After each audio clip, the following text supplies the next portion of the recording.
Welcome all to our weekly town hall. It's lovely to see so many little squares here. We're so fortunate to have Lama Roger Walsh with us today and next week. For those of you who might not know who he is, he's a Lama. He is an author and he has a podcast called Deep Transformations. So if you want to check that out, you can look up his name, Roger Walsh, or look up that and listen to all of those episodes. Like I said, he'll be here with us next week as well. I'd like to invite you, if you have questions, to please put them in the chat or save them. And at the end, we will let you unmute and ask your questions, maybe raise your hands so we have some kind of order. But this is a wonderful opportunity to ask any questions that you might have. Take advantage of the fact that we have an expert with us today. So without further ado, I will turn it over to Lama. Thank you, Lama Roger. Thanks so much, Menla. Welcome, everyone. What a gift. Here we are. Through some miracle, here we are from our different parts of the world, connecting and being able to be together and to share this experience and time and the gift of just being together and have a moment of 60 moments of relative peace and calm and joy and companionship in the midst of a very sad and troubled world. So it's a priceless gift. So let's in a moment just sit, but I often in Tibetan Buddhist tradition, we begin sitting with doing a bodhisattva aspiration, basically an aspiration for the welfare and awakening of all, and that we may be optimal instruments for the welfare and awakening of all. But today I invite you to just take a moment first to just breathe, take some slow, deep breaths, and settle in here.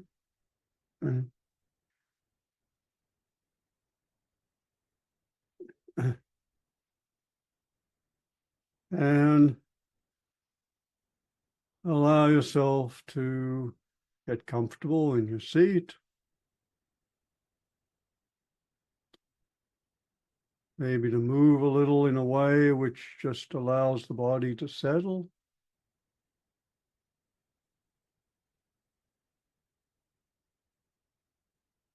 Notice if there's any tension anywhere, and if so, just allow it to release if it's ready to do so.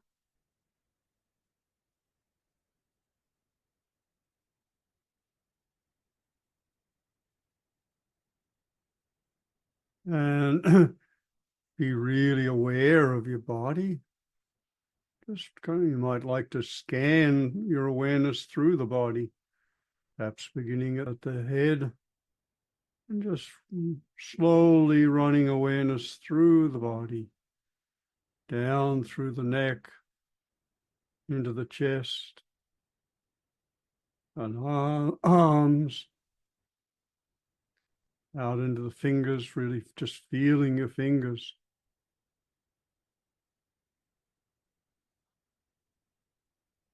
And becoming aware of your lower chest,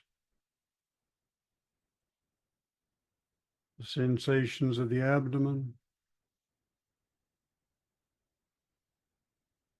Bring your attention to the pelvis, the thighs,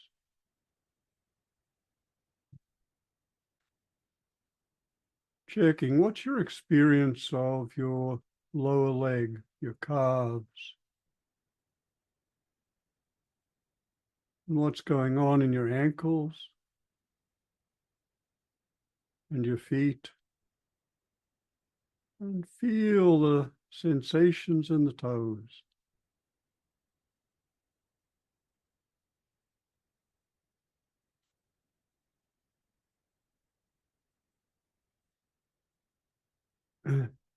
And you've just done what is traditionally called the body scan, a basic mindfulness practice of just scanning attention through the body. And now, having done that, just take a moment to feel the body as a whole. Now that you've brought attention to each part of it, how is your experience of the body different?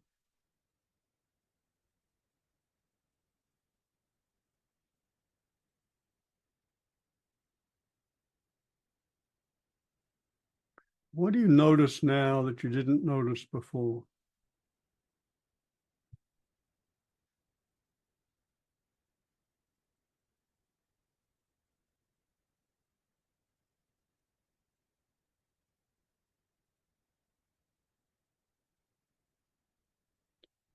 Good. And notice how doing that body scan, becoming aware of the body just tends to just make you more present, a little more unaware. Now, having scanned the body, just be aware of the environment. So you're present with the environment.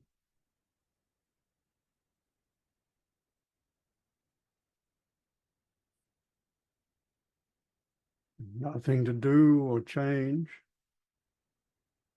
But now be aware of both the body and the environment.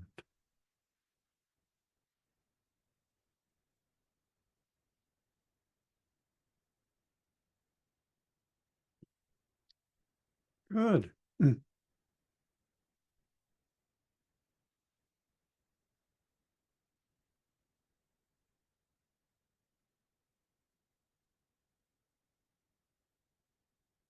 And now you're really settled and present.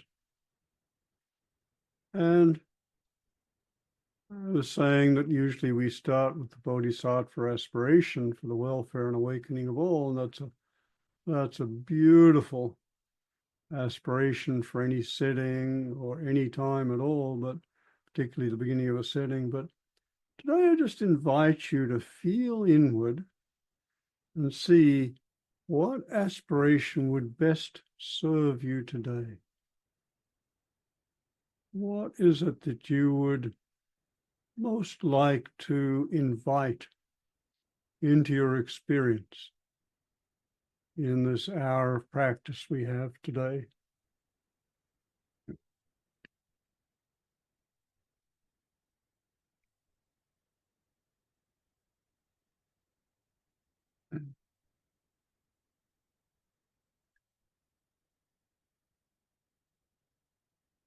What experience would you most like to invite into awareness in our time together today? What quality, what experience, what capacity?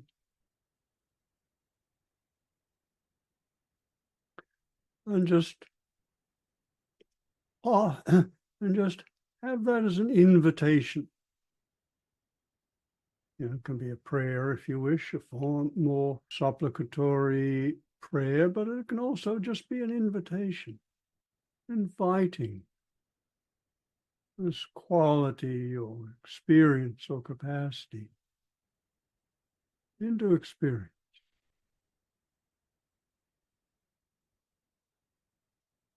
Beautiful.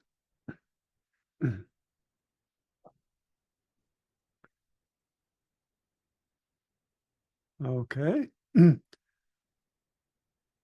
So now, as we continue the initial practices of our sitting, I'm going to invite you to ask for a blessing. And that is, I'm going to suggest that, as is so often done in this tradition, you request the support of the great lineage teachers, the great masters, those men, those women, those people who have really been the great success stories, I guess you could call them, of our lineage.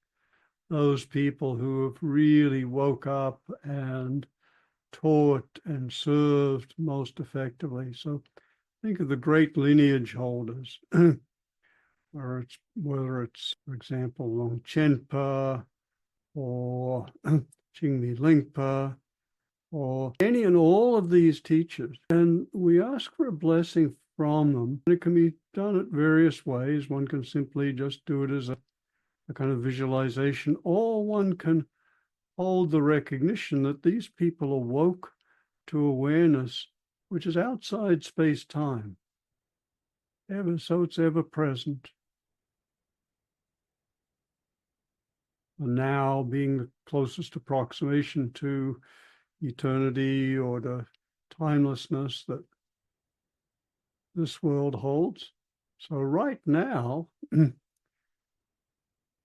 intersects with their awareness out of space-time. So I suggest you ask for the blessing of the lineage masters, and that you ask that they bless your practice, your mind,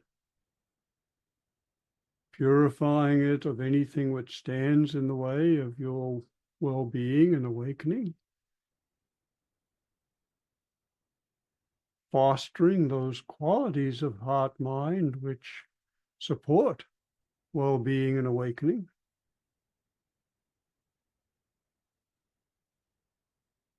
And generally, the generic term is just blessing. So I just invite you to request the blessing of the great sages of our tradition.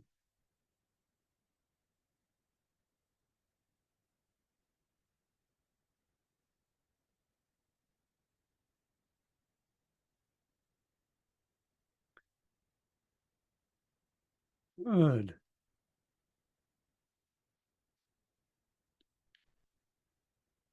And then let's turn attention to the breath. It can be any aspect of the breath, but usually what people find easiest is the rising and falling of the abdominal wall, or the temperature changes at the tip of the nostril. And you can find what aspect or experience of the breath is most easily accessible to you. And just observe, though, the experience of each breath.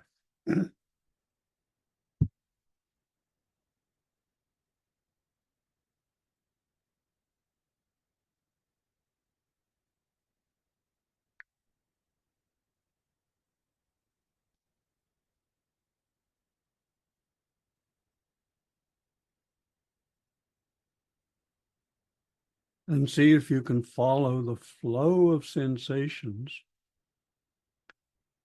from the beginning of a breath through to the end.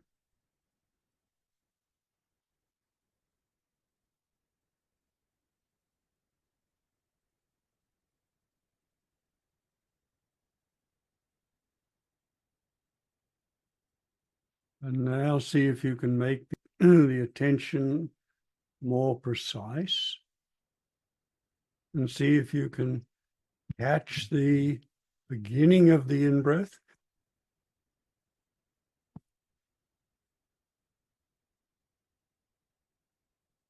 and catch the point at which the breath changes from inhaling to exhaling.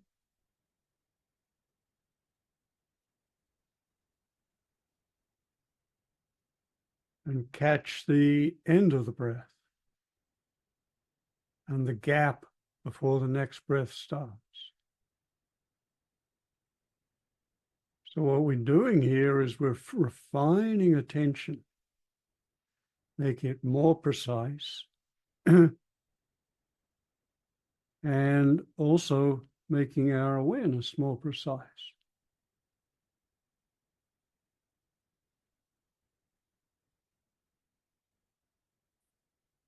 And periodically, you'll wake up from a thought or a fantasy, notice you lost track of the breath, got caught in some mental machinery. And then you just start again. No problem. You can always just start again.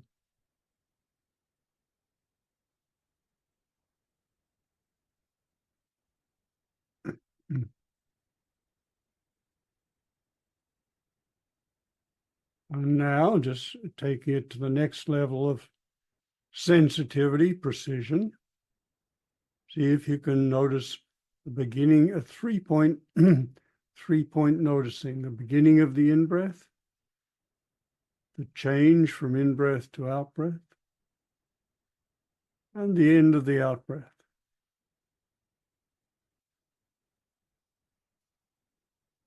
So 3-point awareness.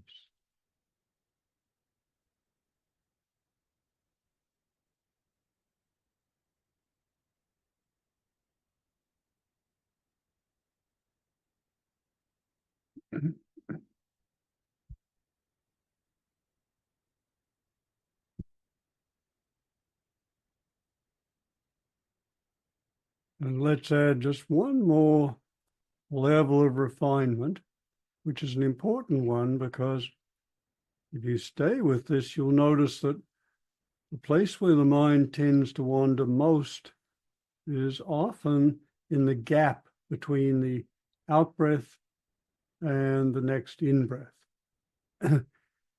There's nothing particularly happening there. So the mind tends to start looking for something else. So what you want to do now is the 3-part noticing, beginning the in-breath, following through to the change from in-breath to out-breath, all the way to the out-breath, and then just see if you can notice the body as a whole between the in-breath, between the out-breath and in-breath. So it's a very quick switch, just opening to the whole body, coming back to the next breath.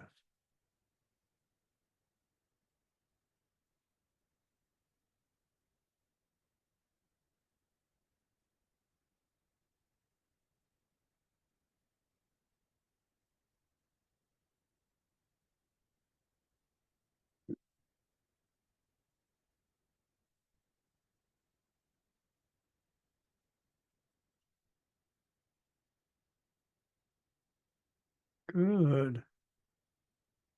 This is a mental training. This is training in precision, in attention, in clarity. You're really trying to notice these as clearly as you can, and in concentration. So you're cultivating multiple qualities and capacities of mind simultaneously.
Okay.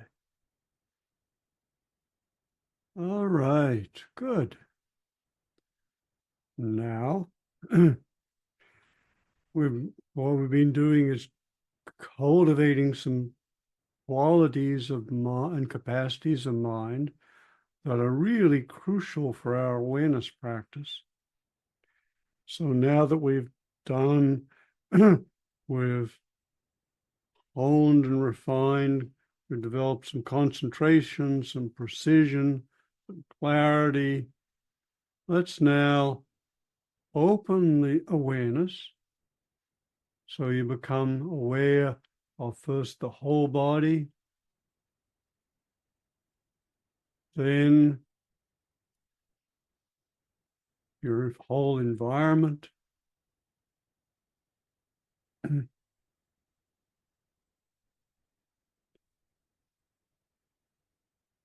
So you're aware of the whole environment. And now notice the whole environment within awareness. Notice that your awareness extends beyond the environment. You can't find a boundary to your awareness. So the experience is that everything's arising in awareness, which it is.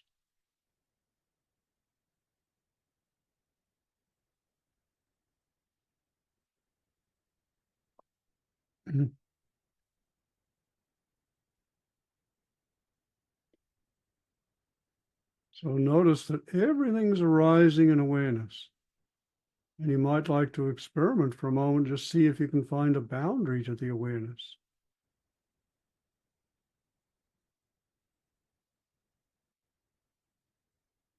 And what you'll discover for yourself very quickly is just what all the texts say, that awareness is boundless, like the sky. Sky is the great metaphor or analogy for awareness.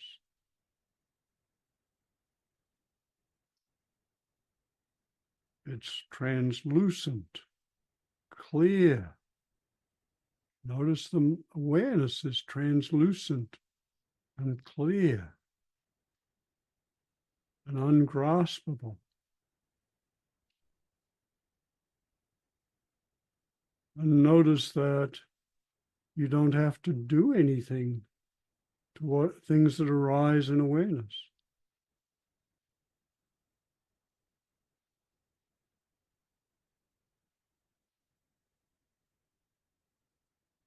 You can just rest in and as awareness.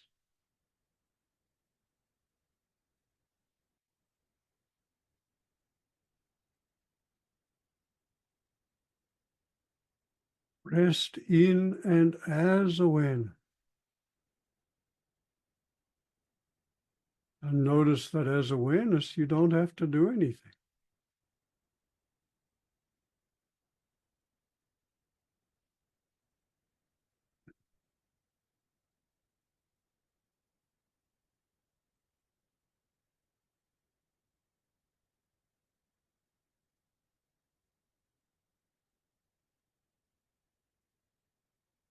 You can just literally relax with awareness. I think if I had to summarize that practice, the so-called sky gazing practice that we're doing now, in one sentence or a phrase, it would be relax with awareness. Be aware and relax.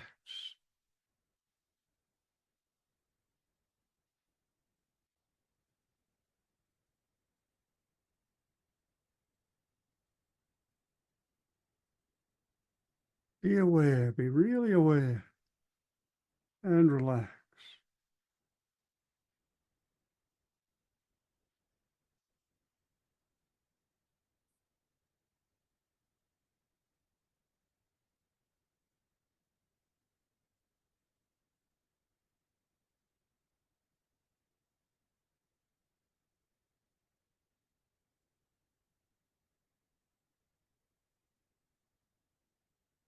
And thoughts and images and fantasies will arise. And what we want to do is to be relaxed and alert, really alert at the same time. So it's a relaxed alertness. So we're alert and ready to notice anything that arises into awareness. Usually the things that arise into the mind, feelings, images, sensations, and particularly thoughts. It's very easy not to notice them as they arise, but our practice is to, with our relaxed alertness to notice things as soon as they arise. So if a feeling arises, just notice it. You don't have to change it. If an image or fantasy arises, just notice it. Be aware. You don't have to change it. If thoughts arise, just notice. You don't have to believe them. You don't have to change them. They'll disappear within seconds.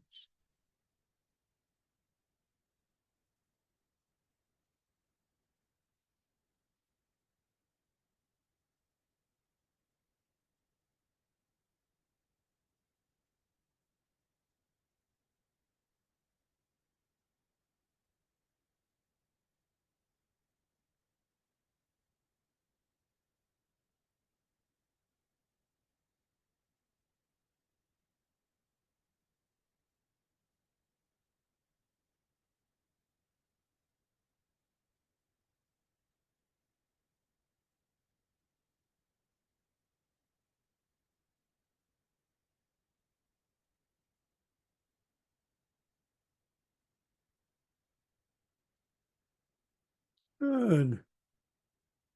Relax with awareness.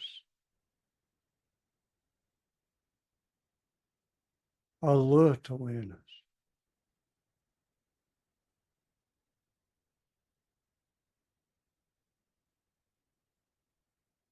So notice that as you're being aware, you can be, at any moment, you can be a little more alert, a little more aware. So you're just really present here. Be really present.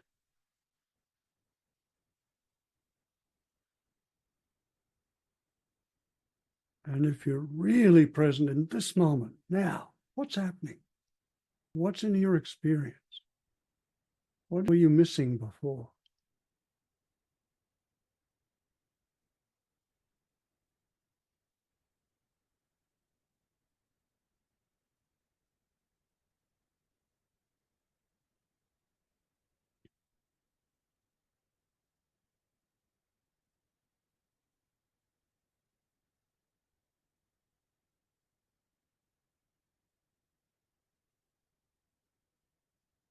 Good.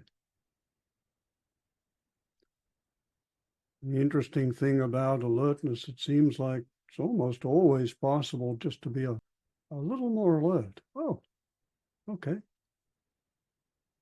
What am I missing? What wasn't I experiencing?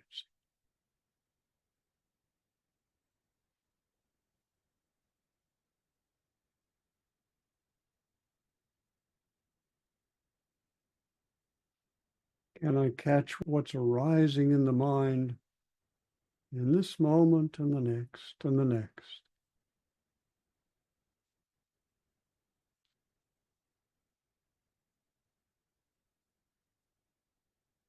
Aware of everything, but not having to change nothing.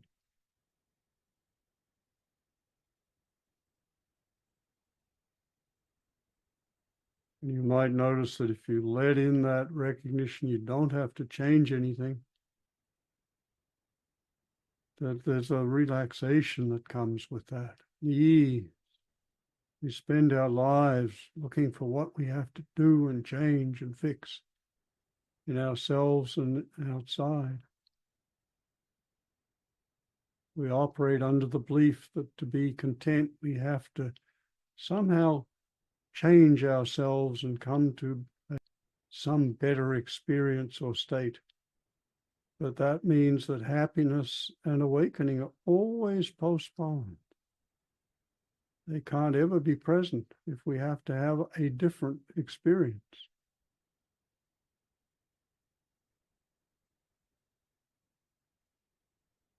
But if we open with awareness to what's happening now, without demanding or expecting that it should be different than it is in this moment, then we can relax, be content.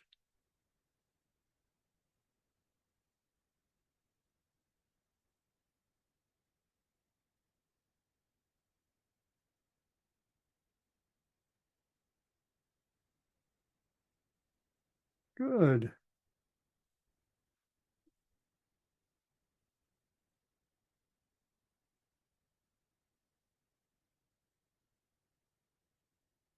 Okay, and just a moment, as we come towards the end of this sitting,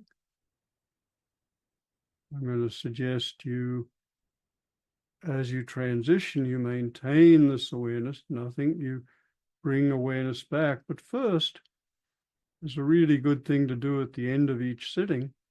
That is just to take a moment to engage the mind in conscious reflection. I'm going to ask you some questions. First question, what did you learn during this sitting? What are a couple of insights you had into yourself, into the experience?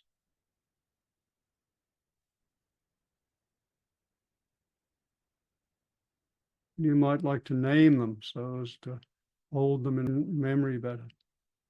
What are a couple of insights you had into experience, the way the mind works, the way you work?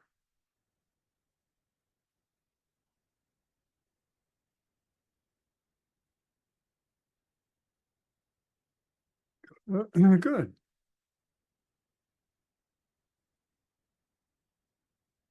And what are a couple of things you learned about how to practice?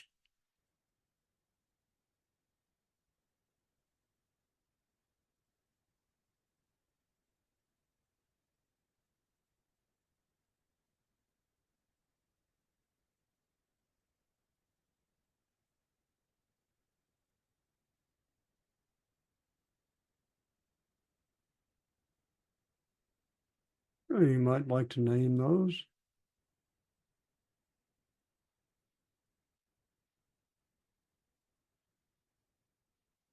Good.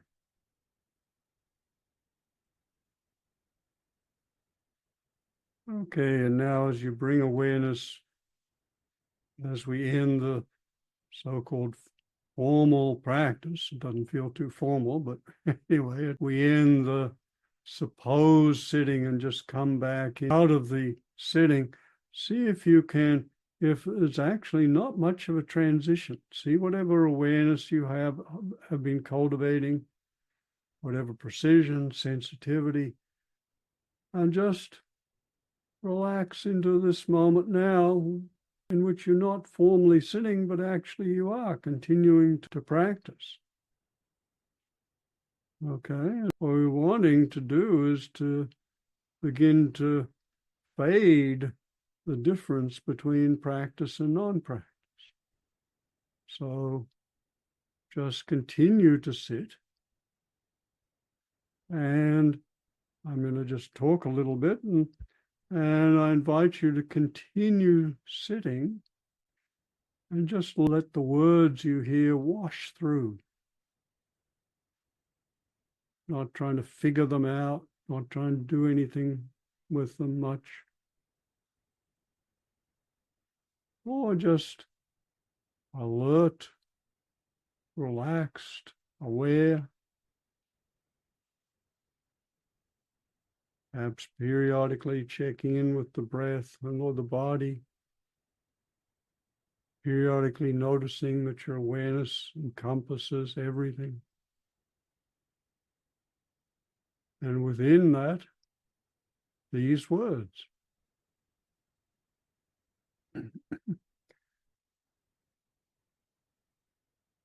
So we're beginning to erase the distinction between practice and non-practice.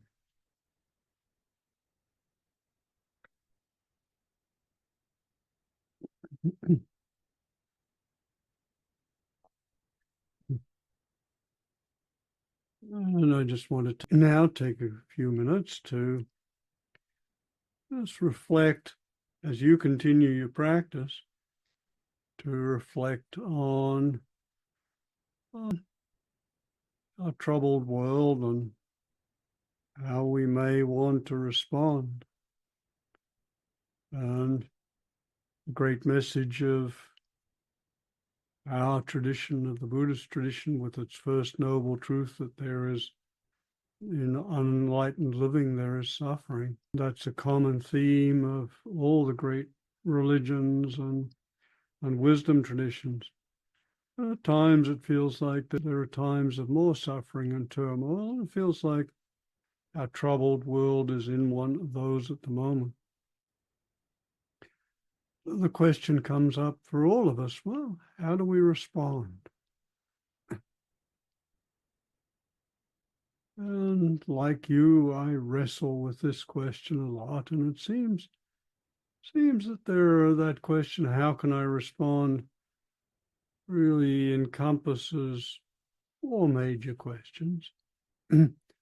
As we think of the pain and sorrow in the world around us, ranging from the pain we have in our lives to the pain our neighbors and friends and families have, to the problems in communities,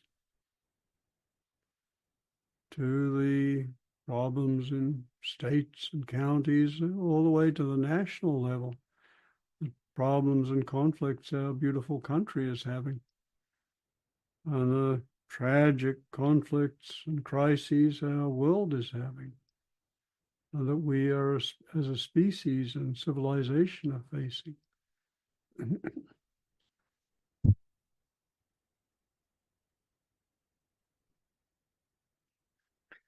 So the question then becomes, well, how do we respond? And feels like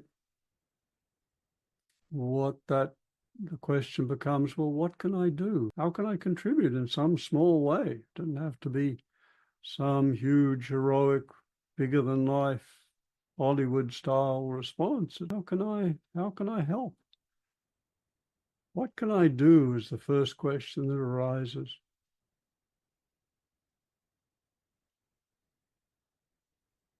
And it's important to realize that this is a particular kind of question. There are two kinds of questions. There are knowledge questions and wisdom questions. And knowledge questions have a one-time answer. Is the temperature warm enough in here? Well, check the thermostat and you have your answer. Or check your own experience, you have your answer. But there are wisdom questions, which are like Zen koans. And every time you ask a wisdom question, it's a different kind of animal. So the question, what can I do, is a wisdom question because you can ask it many times and there's no one final answer. But every time you ask it, it has the potential for taking you deeper into the question, deeper into yourself and deeper into life. So the question, what can I do, is a wisdom question. And we tend to, with most questions, think we should be able to come up with an immediate answer. And that's true of knowledge questions. But it's not true of wisdom questions. And it can take months, sometimes longer, to come up with an initial answer that feels really good for a wisdom question. So the question, what can I do in our troubled world, is a wisdom question which requires thinking on over a period of time, maybe talking with other people about it, reflecting, feeling into it. But that's not the end of the question of how best to respond, because there's a second question, a second wisdom question, which is, what do I feel called to respond? How do I feel called to help and heal in whatever small way I can? Maybe it's just smiling more at everyone you meet or some particular people you meet. So the second question is, how do I feel called to respond? Is there some kind of pain and sorrow that really calls to me? Is there something I love doing? And it can range from, of course, just being kind to yourself, to being kind to neighbors, to little ways of helping, all the way through. For some of us, there may be some big things we can do. Wonderful. But not to have Hollywood expectation. So what am I called to do? What kind of suffering or connection or response really calls me? And again, it's a wisdom question, not expecting you should have an immediate answer. And then the third, there are actually four questions. Third question is, what's the most strategic thing I can do?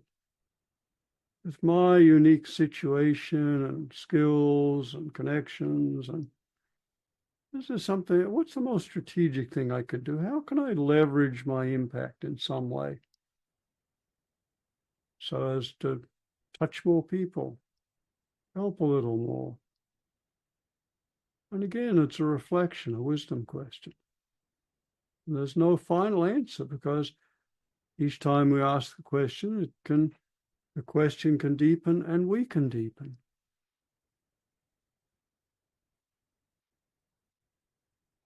So what's the most strategic thing I could do? Or what's a strategic thing I could do?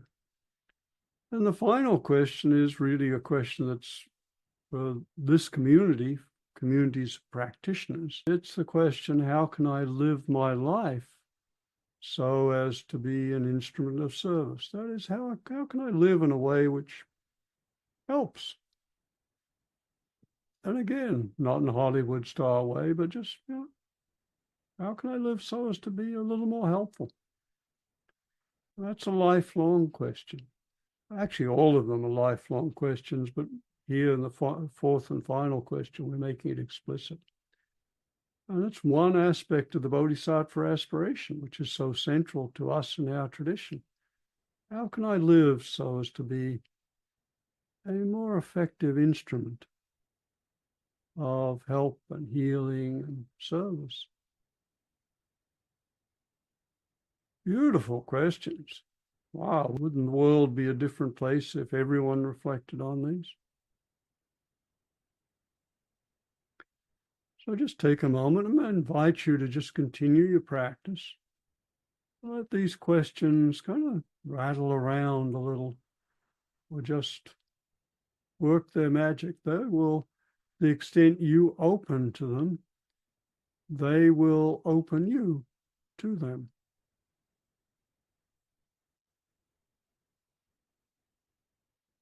Maybe periodically, if you wish, you just bring one of these four questions to mind.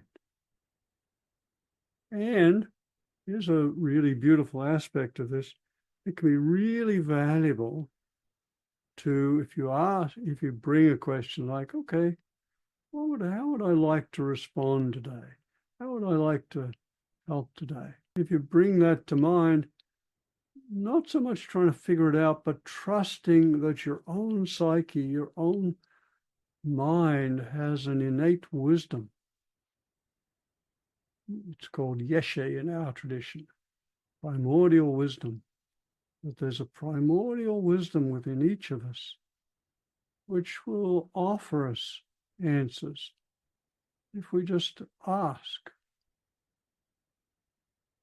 And particularly if we ask in times of when we're relatively calm and clear. We do a little practice first and then ask and pop the question. So we can trust ourselves as we ask these questions. And notice if there's some belief that you should have some big thing to do. You might, which would be wonderful. We need big things, but we also need lots of little things. As Mother Teresa said, we can't all do great things, but we can all do little things with great love, or great care, or great awareness.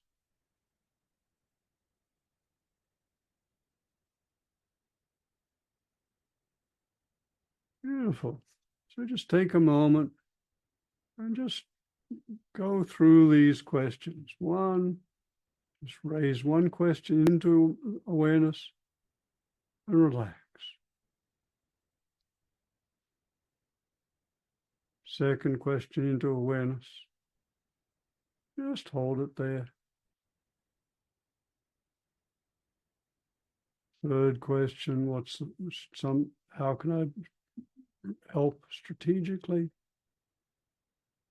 Let it be there. final question, how can I live so as to be an effective instrument of service?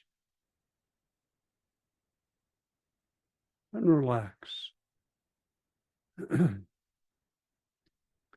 Not expecting an immediate answer, but trusting your own inner wisdom. And now I invite you to do a practice to complement this. It's easy as we look at the troubles around us, and particularly the troubles in the world, that feel a bit overwhelmed. And with these questions, we don't want to overwhelm ourselves. We just want to gently ask and be receptive to whatever responses arise. But it's also helpful to just think of qualities of heart and mind, capacities which would allow us to respond. So I just invite you to think of a quality or capacity of heart, mind that would enable you to help more effectively. Think of a quality that you would really like to have more strongly.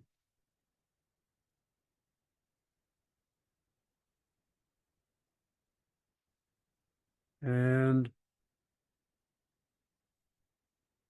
now think of someone who exemplifies that quality for you. Might be someone you know, someone you've heard of, could be a teacher, could be a historical figure, could be the Buddha.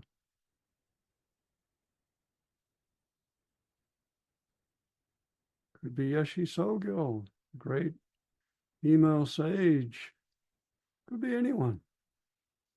Let that person come to mind, and I invite you to see that person in front of you.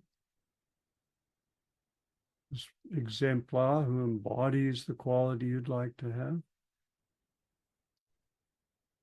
And see that person, visualize that person melting inward.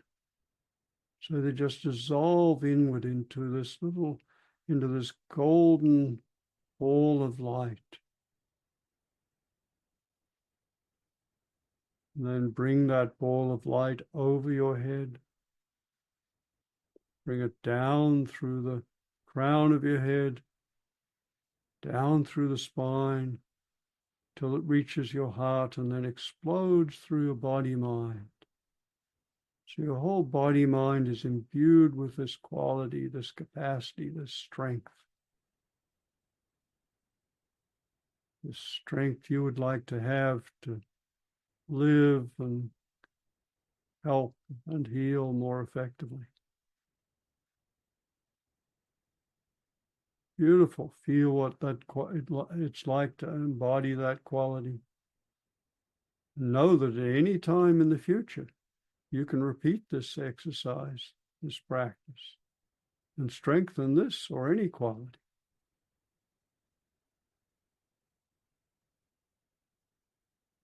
And again, without shifting out of the practice, let's now open our practice to dialogue, questions, comments.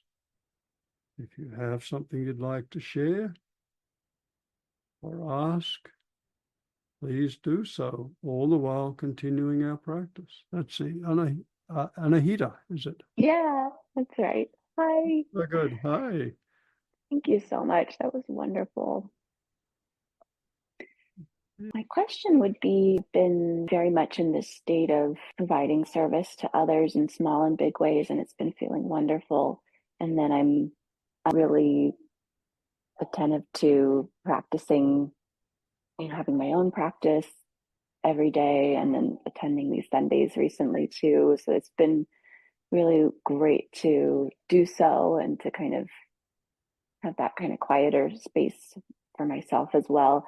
And I think my question is, as I've been really trying to meditate more in this style specifically, I feel like it's helpful to still have guidance when I do my evening meditation by myself. I'm still kind of new to it all. Like I started the Dzogchen style meditation back in April, I would say. I'm wondering your thoughts on just the way to practice when I sit for maybe 15 minutes a night. I've been turning to the recordings of these Sundays on YouTube and just clicking and just being with it for 15 minutes. I don't know that I really am in a place to just practice without any recording or Mhm. guidance of any kind, but I was curious your thoughts on just ways that are nice for a person in my position to practice every evening like that. Yeah, well, I think, Anahita, you've discovered for yourself one of the principles of practice specifically and learning in general, and that is that when we're first learning a skill, it's really good to have support. And so the guided meditations are just a great way of practicing at the beginning. And we probably should be emphasizing it more in this tradition. You know, meditation is a master skill and it really takes a while to develop for most people. I mean, some people it's quick. For me, it certainly has not been. There's even a technical term for it, scaffolding. That is, in good learning, we provide us kind of support for people as they develop a skill. So absolutely, I encourage you to listen to these. Lama Surya has a variety of these. There are meditation apps which lots of practices, including these on them. So yeah, go for Okay, thank you so much. it. Great. Thanks so much. For those of you who looking at the chat, I just put the link where you can connect to all the town halls on Lama Surya's YouTube page if you want to copy and paste that link. The question that came in is that with all this heightened awareness that you're talking about and the questions we can ask ourselves and how to not feel overwhelmed, but when you get out there in the actual world, is there anything you can do in daily life? You know, sitting practice is one thing, but when you're in daily life, how do you keep from feeling overwhelmed with all the realities of modern life? It's a real challenge for all of us, and I think we're all trying to find our way with that. It's a great question. It'd be worth a whole session on. Maybe I'll reflect on that and try to respond more fully next time. So a number of things just off the top of my head.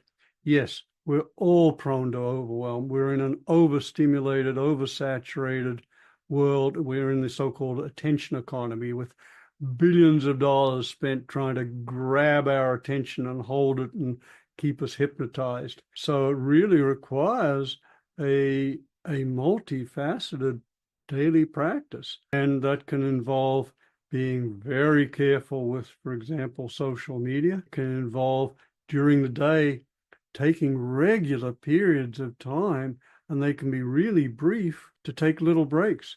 I really try each hour to take just at least a couple of minutes just to take a few breaths.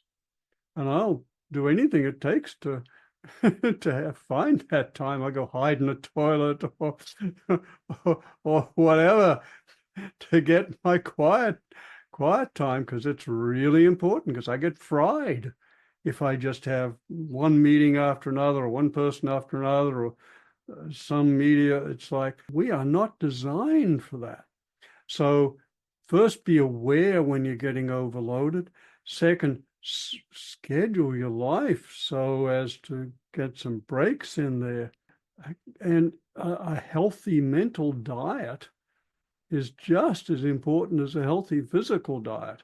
So there's just a lot of stuff, particularly on media, that's really not good to put into our minds. So there's that. And then just in the day, do whatever you can to have a couple of at least brief practice periods, and just 5 minutes or so, during a lunch break. I find I really need longer sittings at the beginning and end of the day.